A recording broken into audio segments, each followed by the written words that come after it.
ಓಂ ಶಾಂತಿ.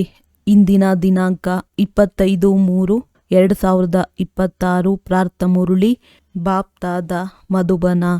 ಮಧುರ ಮಕ್ಕಳೇ, ನೀವು ಮಹಾವೀರರಾಗಿದ್ದೀರಿ. ಮಾಯೆಯ ಬಿರುಗಾಳಿಗಳಿಗೆ ನೀವು ಹೆದರಬಾರದು. ಒಬ್ಬ ತಂದೆಯ ವಿನಃ ಮತ್ಯಾವುದೇ ಚಿಂತೆ ಮಾಡದೆ ಅವಶ್ಯವಾಗಿ ಪವಿತ್ರರಾಗಬೇಕಾಗಿದೆ. ಪ್ರಶ್ನೆ: ಮಕ್ಕಳಲ್ಲಿ ಯಾವ ಧೈರ್ಯವು ಸದಾ ಇದ್ದಾಗ ನೀವು ಶ್ರೇಷ್ಠ ಪದವಿಯನ್ನು ಪಡೆಯುವಿರಿ? ಉತ್ತರ: ಶ್ರೀಮತದಂತೆ ನಡೆದು ಪವಿತ್ರರಾಗುವ ಧೈರ್ಯವಿರಬೇಕು. ಬಲೆ ಎಷ್ಟೇ ಏರುಪೇರಿರಲಿ, ದುಃಖವನ್ನು ಸಹನೆ ಮಾಡಬೇಕಾಗಲಿ. ಆದರೆ ತಂದೆಯು ಪವಿತ್ರರಾಗುವ ಯಾವ ಶ್ರೇಷ್ಠ ಮತವನ್ನು ಕೊಟ್ಟಿದ್ದಾರೆಯೋ ಅದರನುಸಾರ ನಡೆಯುತ್ತಿದ್ದಾಗ ಬಹಳ ಶ್ರೇಷ್ಠ ಪದವಿಯನ್ನು ಪಡೆಯುವಿರಿ. ಯಾವುದೇ ಮಾತಿನಲ್ಲಿ ಹೆದರಬಾರದು. ಏನೇ ಆದರೂ ನಥಿಂಗ್ ನ್ಯೂ, ಹೊಸದೇನಲ್ಲ. ಗೀತೆ ಭೋಲಾನಾಥನಿಗಿಂತ ಭಿನ್ನ. ಓಂ ಶಾಂತಿ. ಇದು ಭಕ್ತಿ ಮಾರ್ಗದವರ ಗೀತೆಯಾಗಿದೆ. ಜ್ಞಾನ ಮಾರ್ಗದಲ್ಲಿ ಗೀತೆ ಇತ್ಯಾದಿಗಳ ಅವಶ್ಯಕತೆ ಇಲ್ಲ, ಏಕೆಂದರೆ ನಮಗೆ ತಂದೆಯಿಂದ ಬೇಹದ್ದಿನ ಆಸ್ತಿಯು ಸಿಗಬೇಕಾಗಿದೆ. ಭಕ್ತಿ ಮಾರ್ಗದ ರೀತಿ ನೀತಿಗಳು ಇಲ್ಲಿ ಬರಲು ಸಾಧ್ಯವಿಲ್ಲ. ನೀವು ಮಕ್ಕಳು ಯಾವುದೇ ಕವಿತೆ ಇತ್ಯಾದಿಗಳನ್ನು ರಚಿಸುತ್ತೀರೆಂದರೆ ಅವು ಅನ್ಯರಿಗೆ ತಿಳಿಸುವುದಕ್ಕಾಗಿ. ಅದರ ಅರ್ಥವನ್ನು ಎಲ್ಲಿಯವರೆಗೆ ನೀವು ತಿಳಿಸುವುದಿಲ್ಲವೋ ಅಲ್ಲಿಯವರೆಗೆ ಅವು ಅರ್ಥವಾಗುವುದಿಲ್ಲ. ಈಗ ನಿಮಗೆ ತಂದೆಯು ಸಿಕ್ಕಿದ್ದಾರೆ ಅಂದ ಮೇಲೆ ಖುಷಿಯ ನಶೆ ಏರಬೇಕು. ತಂದೆಯು 84 ಜನ್ಮಗಳ ಜ್ಞಾನವನ್ನು ತಿಳಿಸಿದ್ದಾರೆ. ಖುಷಿ ಇರಲಿ. ನಾವೀಗ ಸ್ವದರ್ಶನ ಚಕ್ರಧಾರಿಗಳಾಗಿದ್ದೇವೆ. ತಂದೆಯಿಂದ ವಿಷ್ಣುಪುರಿಯ ಆಸ್ತಿಯನ್ನು ತೆಗೆದುಕೊಳ್ಳುತ್ತಿದ್ದೇವೆ. ನಿಶ್ಚಯ ಬುದ್ಧಿ ವಿಜಯಂತಿ. ಯಾರಿಗೆ ನಿಶ್ಚಯವಿರುವುದೋ ಅವರು ಸತ್ಯಯುಗದಲ್ಲಿ ಖಂಡಿತ ಹೋಗುವರು. ಅಂದ ಮೇಲೆ ಮಕ್ಕಳಿಗೆ ಸದಾ ಖುಷಿ ಇರಬೇಕು. Follow father. ಮಕ್ಕಳಿಗೆ ತಿಳಿದಿದೆ, ನಿರಾಕಾರ ಶಿವತಂದೆಯು ಯಾವಾಗ ಇವರಲ್ಲಿ ಪ್ರವೇಶ ಮಾಡಿದ್ದರೋ ಆಗಿನಿಂದ ಬಹಳ ಏರುಪೇರುಗಳಾಯಿತು. ಪವಿತ್ರತೆಗಾಗಿ ಬಹಳ ಜಗಳ ನಡೆಯಿತು. ಮಕ್ಕಳು ದೊಡ್ಡವರಾಗುತ್ತಾರೆಂದರೆ ಅವರಿಗೆ ಬೇಗನೆ ವಿವಾಹ ಮಾಡಿಕೊಳ್ಳಿ. ವಿವಾಹವಿಲ್ಲದೆ ಕೆಲಸ ಹೇಗೆ ನಡೆಯುತ್ತದೆ ಎಂದು ಹೇಳುತ್ತಾರೆ. ಬಲೆ ಮನುಷ್ಯರು ಗೀತೆಯನ್ನು ಓದುತ್ತಾರೆ, ಆದರೆ ಅದರಿಂದ ಏನನ್ನು ತಿಳಿದುಕೊಳ್ಳುವುದಿಲ್ಲ. ಎಲ್ಲರಿಗಿಂತ ಹೆಚ್ಚಿನದಾಗಿ ಈ ಬ್ರಹ್ಮ ತಂದೆಗೆ ಅಭ್ಯಾಸವಿತ್ತು. ಗೀತೆ ಓದುವುದನ್ನು ಒಂದು ದಿನವೂ ತಪ್ಪಿಸುತ್ತಿರಲಿಲ್ಲ. ಯಾವಾಗ ಗೀತೆಯ ಭಗವಂತ ಶಿವನೆಂದು ಅರ್ಥವಾಯಿತೋ ಆಗ ನಾನು ವಿಶ್ವದ ಮಾಲೀಕನಾಗುತ್ತೇನೆಂದು ನಶೆ ಏರಿಬಿಟ್ಟಿತು. ಇದು ಶಿವ ಭಗವಾನುವಾಚ ಆಗಿದೆ ಅಂದಾಗ ಪವಿತ್ರತೆಗಾಗಿ ಎಷ್ಟೊಂದು ಒಡೆದಾಟಗಳಾಯಿತು. ಇದರಲ್ಲಿ ಧೈರ್ಯ ಬೇಕಲ್ಲವೇ? ನೀವು ಮಹಾವೀರ ಮಹಾವೀರಿಣಿಯರಾಗಿದ್ದೀರಿ. ಒಬ್ಬ ತಂದೆಯ ಚಿಂತೆಯನ್ನು ಬಿಟ್ಟು ಮತ್ಯಾವುದರ ಚಿಂತೆ ಮಾಡಬಾರದು. ಪುರುಷನು ರಚಯಿತನಾಗಿದ್ದಾನೆ. ರಚಯಿತನು ಪಾವನರಾಗುತ್ತಾರೆಂದರೆ ರಚನೆಯನ್ನು ಪಾವನ ಮಾಡುತ್ತಾರೆ. ಈ ಮಾತಿನ ಮೇಲೂ ಬಹಳ ಜಗಳ ನಡೆಯಿತು. ದೊಡ್ಡ ದೊಡ್ಡ ಮನೆಗಳಿಂದ ಹೊರಟು ಬಂದರೂ ಯಾರದೇ ಚಿಂತೆ ಮಾಡಲಿಲ್ಲ. ಯಾರ ಅದೃಷ್ಟದಲ್ಲಿಲ್ಲವೋ ಅವರು ಹೇಗೆ ತಿಳಿದುಕೊಳ್ಳುವರು? ಪವಿತ್ರರಾಗಿರಬೇಕೆಂದರೆ ಇರಿ, ಇಲ್ಲವೆಂದರೆ ಹೋಗಿ. ತಮ್ಮ ಪ್ರಬಂಧ ಮಾಡಿಕೊಳ್ಳಿ. ಇಷ್ಟು ಧೈರ್ಯ ಬೇಕಲ್ಲವೇ? ತಂದೆಯ ಮುಂದೆ ಎಷ್ಟೊಂದು ಜಗಳವು ನಡೆಯಿತು. ಆದರೆ ತಂದೆಯು ಎಂದಾದರೂ ಬೇಸರವಾಗಿರುವುದನ್ನು ನೋಡಿದ್ದೀರಾ? ಅಮೆರಿಕದವರೆಗೆ ಪತ್ರಗಳಲ್ಲಿ ಸುದ್ದಿಯು ಹೊರಟಿತು. ಇದು ಹೊಸದೇನಲ್ಲ. ಇದು ಕಲ್ಪದ ಹಿಂದಿನ ತರಹ ಆಗುತ್ತಿದೆ.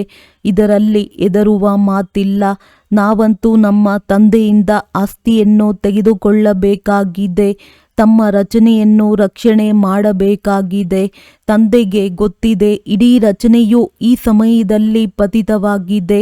ನಾನೇ ಎಲ್ಲರನ್ನೂ ಪಾವನ ಮಾಡಬೇಕಾಗಿದೆ. ಏ ಪತಿತ ಪಾವನ ಮುಕ್ತಿದಾತ ಬನ್ನಿ ಎಂದು ಎಲ್ಲರೂ ತಂದೆಗೆ ಹೇಳುತ್ತಾರೆ. ಅಂದ ಮೇಲೆ ಅವರಿಗೆ ದಯೆ ಬರುತ್ತದೆ.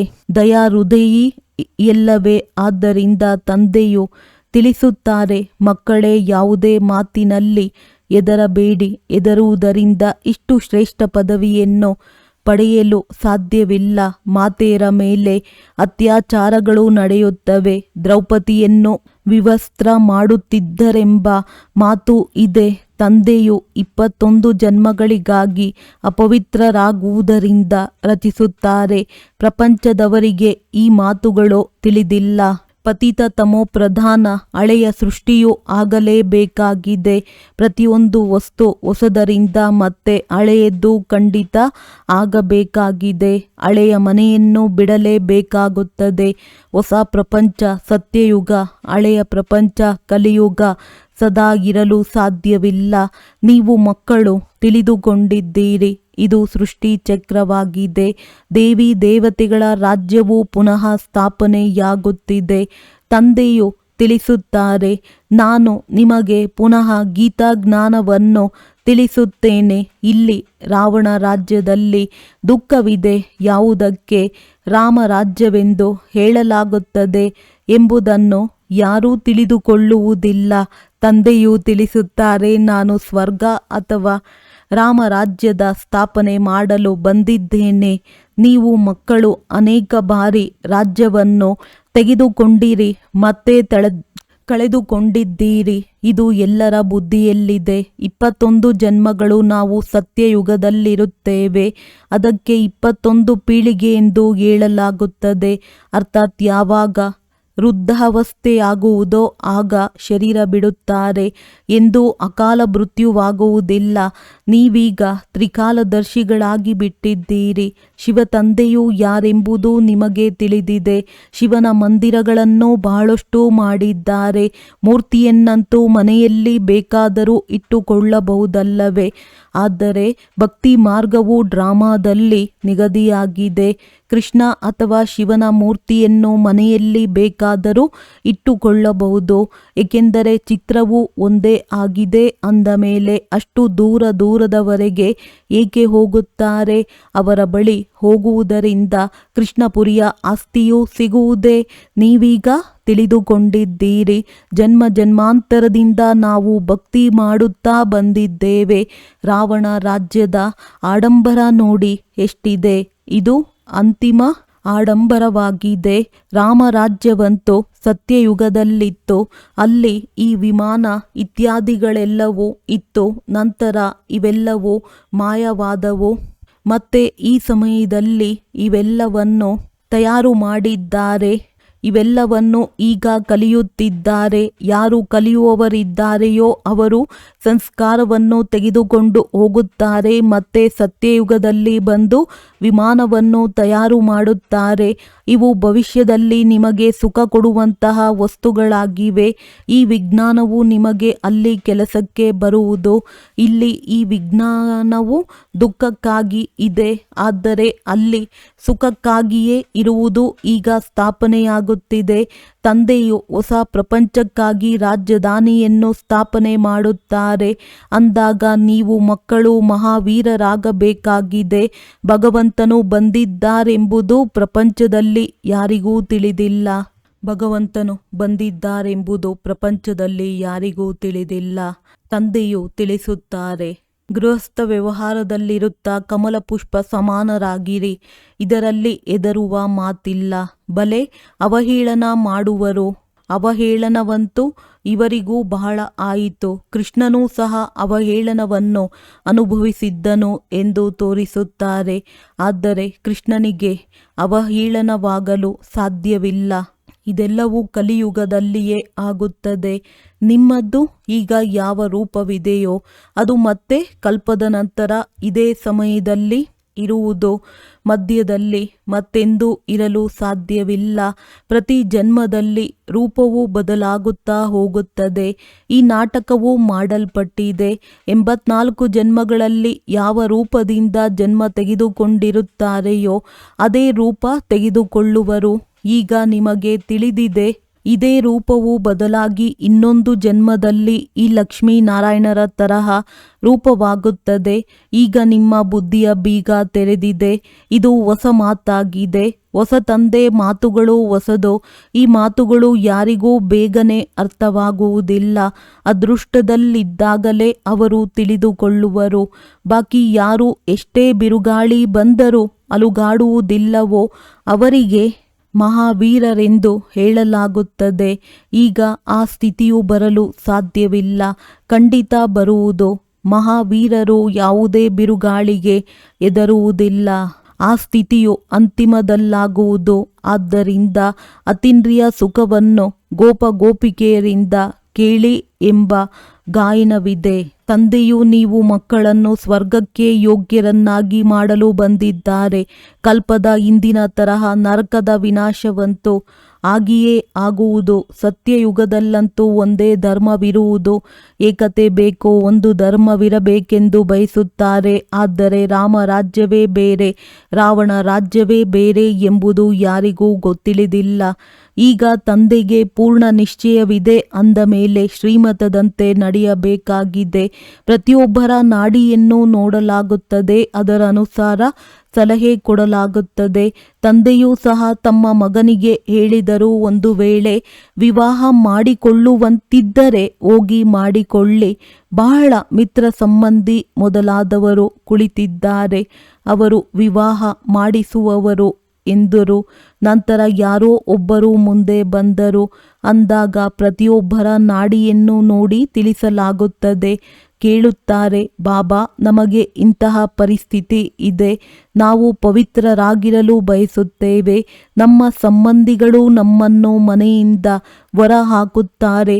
ಈಗ ಏನು ಮಾಡಬೇಕು? ಅರೆ, ಇದನ್ನು ಕೇಳುತ್ತೀರಿ? ಪವಿತ್ರರಾಗಿರಬೇಕು. ಒಂದು ವೇಳೆ ಇರಲು ಸಾಧ್ಯವಾಗದಿದ್ದರೆ ಹೋಗಿ ವಿವಾಹ ಮಾಡಿಕೊಳ್ಳಿ. ಯಾರ ಜೊತೆಯಾದರೂ ನಿಶ್ಚಿತಾರ್ಥವಾಗಿದೆ ಅಂದರೆ ಅವರನ್ನು ಖುಷಿಪಡಿಸಬೇಕೆಂದು ತಿಳಿಯುವುದಾದರೆ ಹೋಗಿ ವಿವಾಹ ಮಾಡಿಕೊಳ್ಳಿ. ಆದರೆ ಮಾಂಗಲ್ಯವನ್ನು ಕಟ್ಟಿಸುವ ಸಮಯದಲ್ಲಿ ಈ ನಿಮ್ಮ ಪತಿಯೇ ನಿಮಗೆ ಗುರುವಾಗಿದ್ದಾರೆ ಎಂದು ಹೇಳುತ್ತಾರೆ. ನೀವು ಅವರಿಂದ ಬರೆಸಿಕೊಳ್ಳಿ, ನಾನು ನಿಮ್ಮ ಗುರು ಈಶ್ವರನಾಗಿದ್ದೇನೆ ಎಂಬುದನ್ನೇ ನೀವು ಒಪ್ಪುತ್ತೀರಾ? ಹಾಗಾದರೆ ಈಗ ನಾನು ಪವಿತ್ರವಾಗಿರಬೇಕೆಂದು ಆದೇಶ ನೀಡುತ್ತೇನೆ ಎಂದು ಹೇಳಬೇಕು. ಇದರಲ್ಲಿ ಸಾಹಸ ಬೇಕಲ್ಲವೇ? ಗುರಿಯು ಬಹಳ ಉನ್ನತವಾಗಿದೆ, ಪ್ರಾಪ್ತಿಯು ಬಹಳ ಬಲವಾಗಿದೆ. ಯಾವಾಗ ಪ್ರಾಪ್ತಿಯ ಬಗ್ಗೆ ಅರಿವು ಇರುವುದಿಲ್ಲವೋ ಆಗ ಕಾಮದ ಬೆಂಕಿ ಬೀಳುತ್ತದೆ. ತಂದೆಯು ತಿಳಿಸುತ್ತಾರೆ, ಇಷ್ಟು ದೊಡ್ಡ ಪ್ರಾಪ್ತಿಯಾಗುತ್ತದೆ ಅಂದ ಮೇಲೆ ಒಂದು ಜನ್ಮ ಪವಿತ್ರವಾಗಿದ್ದರೆ ಏನು ದೊಡ್ಡ ಮಾತು? ನಾನು ನಿಮ್ಮ ಪತಿ ಈಶ್ವರನಾಗಿದ್ದೇನೆ, ನನ್ನ ಆಜ್ಞೆಯಂತೆ ನೀವು ಪವಿತ್ರರಾಗಿರಬೇಕು. ಹೀಗೆ ತಂದೆಯು ಯುಕ್ತಿಗಳನ್ನು ತಿಳಿಸುತ್ತಾರೆ. ಭಾರತದಲ್ಲಿ ನಿಯಮವಿದೆ, ಸ್ತ್ರೀಗೆ ನಿಮ್ಮ ಪತಿಯೇ ಈಶ್ವರನಾಗಿದ್ದಾರೆ, ಅವರ ಆಜ್ಞೆಯಲ್ಲಿರಬೇಕು, ಪತಿಯ ಕಾಲನ್ನು ಒತ್ತಬೇಕೆಂದು ಹೇಳುತ್ತಾರೆ. ಏಕೆಂದರೆ ಲಕ್ಷ್ಮಿಯೂ ಸಹ ನಾರಾಯಣನ ಕಾಲನ್ನು ಒತ್ತುತ್ತಿದ್ದಳು ಎಂದು ಹೇಳುತ್ತಾರಲ್ಲವೇ? ಆದರೆ ಈ ಹವ್ಯಾಸ ಎಲ್ಲಿಂದ ಬಂದಿತೋ? ಭಕ್ತಿ ಮಾರ್ಗದ ಚಿತ್ರಗಳಿಂದ. ಸತ್ಯಯುಗದಲ್ಲಿ ಇಂತಹ ಮಾತಿಲ್ಲ, ಏಕೆಂದರೆ ಲಕ್ಷ್ಮಿಯು ಕಾಲನ್ನು ಒತ್ತಲು ನಾರಾಯಣನು ಎಂದಾದರೂ ಸುಸ್ತಾಗುವನೆ? ಅಲ್ಲಿ ದಣಿವಿನ ಮಾತೇ ಇರುವುದಿಲ್ಲ. ಇದಂತೂ ದುಃಖದ ಮಾತಾಗಿ ಬಿಡುತ್ತದೆ. ಅಲ್ಲಿ ದುಃಖ ನೋವು ಎಲ್ಲಿಂದ ಬಂತು?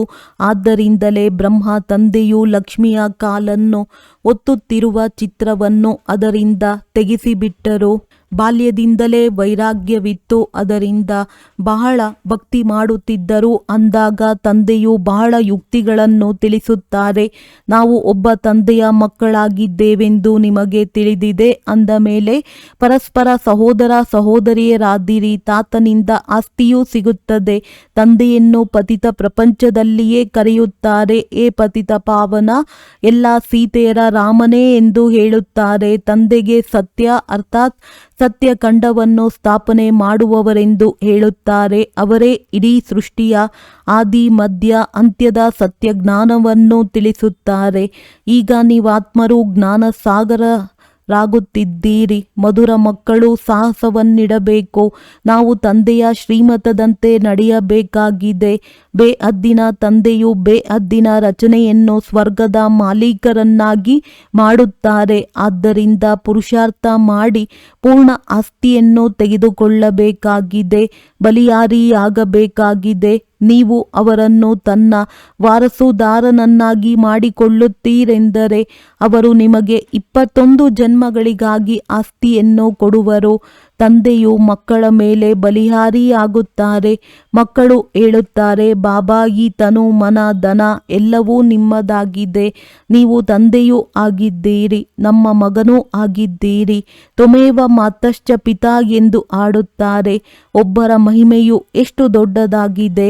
ಅವರಿಗೆ ಸರ್ವರ ದುಃಖಹರ್ತ ಸುಖಕರ್ತನೆಂದು ಹೇಳಲಾಗುತ್ತದೆ. ಸತ್ಯಯುಗದಲ್ಲಿ ಪಂಚತತ್ವಗಳೂ ಸಹ ಸುಖ ಕೊಡುವಂಥದ್ದಾಗಿರುತ್ತದೆ. ಕಲಿಯುಗದಲ್ಲಿ ಪಂಚತತ್ವಗಳು ತಮೋ ಪ್ರಧಾನವಾಗಿರುವ ಕಾರಣ ದುಃಖ ಕೊಡುತ್ತದೆ. ಅಲ್ಲಿ ಸುಖವೇ ಸುಖವಿರುತ್ತದೆ. ಈ ಡ್ರಾಮಾ ಮಾಡಲ್ಪಟ್ಟಿದೆ. ನೀವು ತಿಳಿದುಕೊಂಡಿದ್ದೀರಿ, ಇದು ಅದೇ 5000 ವರ್ಷಗಳ ಹಿಂದಿನ ಯುದ್ಧವಾಗಿದೆ. ಈಗ ಸ್ವರ್ಗದ ಸ್ಥಾಪನೆಯಾಗುತ್ತಿದೆ. ಅಂದ ಮೇಲೆ ಮಕ್ಕಳು ಸದಾ ಖುಷಿಯಲ್ಲಿರಬೇಕಾಗಿದೆ. ಭಗವಂತನು ನಿಮ್ಮನ್ನು ದತ್ತು ಮಾಡಿಕೊಂಡಿದ್ದಾರೆ. ಆದ್ದರಿಂದ ನೀವು ಮಕ್ಕಳಿಗೆ ತಂದೆಯು ಶೃಂಗಾರವನ್ನು ಮಾಡುತ್ತಾರೆ ಮತ್ತು ಓದಿಸುತ್ತಾರೆ. ಒಳ್ಳೆಯದು. ಮಧುರಾತಿ ಮಧುರ ಅಗಲಿ ಹೋಗಿ ಮರಳಿ ಸಿಕ್ಕಿರುವ ಮಕ್ಕಳ ಪ್ರತಿ ಮಾತ್ಪಿತಾ ಬಾಪ್ದಾದಾರವರ ನೆನಪು, ಪ್ರೀತಿ ಹಾಗೂ ಸುಪ್ರಭಾತ. ಆತ್ಮಿಕ ಮಕ್ಕಳಿಗೆ ಆತ್ಮಿಕ ತಂದೆಯ ನಮಸ್ತೆ. ಧಾರಣೆಗಾಗಿ ಮುಖ್ಯ ಸಾರ: ಸದಾ ತಂದೆಯ ಸಮಾನರಾಗುವ ಸಾಹಸವನ್ನಿಡಬೇಕಾಗಿದೆ. ತಂದೆಗೆ ಪೂರ್ಣ ಬಲಿಹಾರಿಯಾಗಬೇಕಾಗಿದೆ.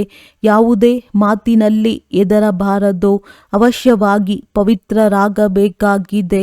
ವರದಾನ: ಸಮಸ್ಯೆಗಳನ್ನು ಏರುವ ಕಲೆಯ ಸಾಧನವೆಂದು ಅನುಭವ ಮಾಡುತ್ತಾ ಸದಾ ಸಂತುಷ್ಟವಾಗಿರುವಂತಹ ಶಕ್ತಿಶಾಲಿ ಭವ. ಯಾರು ಶಕ್ತಿಶಾಲಿ ಆತ್ಮರಾಗಿರುತ್ತಾರೆಯೋ ಅವರು ಈ ರೀತಿ ಸಮಸ್ಯೆಗಳನ್ನು ಪಾರು ಮಾಡಿಬಿಡುತ್ತಾರೆ. ಹೇಗೆಂದರೆ ಯಾವುದೋ ನೇರವಾದ ಮಾರ್ಗವನ್ನು ಸಹಜವಾಗಿಯೇ ಪಾರು ಮಾಡಿದಂತೆ ಅವರಿಗಾಗಿ ಸಮಸ್ಯೆಗಳು ಏರುವ ಕಲೆಯ ಸಾಧನ ಆಗಿಬಿಡುತ್ತದೆ. ಪ್ರತಿಯೊಂದು ಸಮಸ್ಯೆಯೂ ನಮಗೆ ಗೊತ್ತಿದೆ ಎನ್ನುವಂತೆ ಅನುಭವವಾಗುವುದು. ಅವರೆಂದಿಗೂ ಆಶ್ಚರ್ಯ ಪಡುವುದಿಲ್ಲ, ಆದರೆ ಸದಾ ಸಂತುಷ್ಟವಾಗಿ ಇರುತ್ತಾರೆ. ಮುಖದಿಂದ ಎಂದಿಗೂ ಕಾರಣವೆಂಬ ಶಬ್ದವೇ ಬರುವುದಿಲ್ಲ. ಆದರೆ ಅದೇ ಸಮಯದಲ್ಲಿ ಕಾರಣವನ್ನು ನಿವಾರಣೆಯಲ್ಲಿ ಪರಿವರ್ತಿಸುತ್ತಾರೆ. ಸ್ಲೋಗನ್: ಸ್ವಸ್ಥಿತಿಯಲ್ಲಿ ಸ್ಥಿತರಾಗಿದ್ದು ಸರ್ವ ಪರಿಸ್ಥಿತಿಗಳನ್ನು ಪಾರು ಮಾಡುವುದೇ ಶ್ರೇಷ್ಠತೆಯಾಗಿದೆ. ಮಾತೇಶ್ವರಿಜಿಯವರ ಅಮೂಲ್ಯ ಮಹಾವಾಕ್ಯ. ಪರಮಾರ್ಥದಿಂದ ವ್ಯವಹಾರ ಸ್ವತಃವಾಗಿ ಸಿದ್ಧವಾಗುವುದು.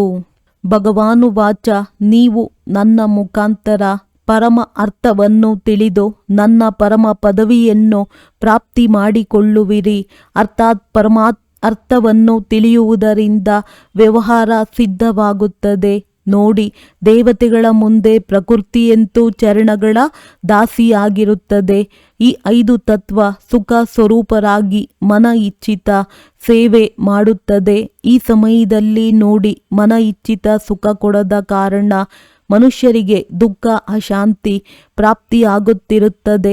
ಸತ್ಯಯುಗದಲ್ಲಿಯಂತೂ ಈ ಪ್ರಕೃತಿ ಬಹಳ ವಿಧೇಯವಾಗಿರುತ್ತದೆ. ನೋಡಿ, ದೇವತೆಗಳ ಜಡಚಿತ್ರಗಳ ಮೇಲೂ ಸಹ ಎಷ್ಟು ವಜ್ರ ವೈಡೂರ್ಯದ ಆಭರಣಗಳನ್ನು ತೊಡಿಸಿರುತ್ತಾರೆ. ಅಂದಾಗ ಚೈತನ್ಯದಲ್ಲಿ ಪ್ರತ್ಯಕ್ಷವಾಗಿದ್ದಾಗ ಎಷ್ಟು ವೈಭವದಿಂದ ಇದ್ದಿರಬಹುದು.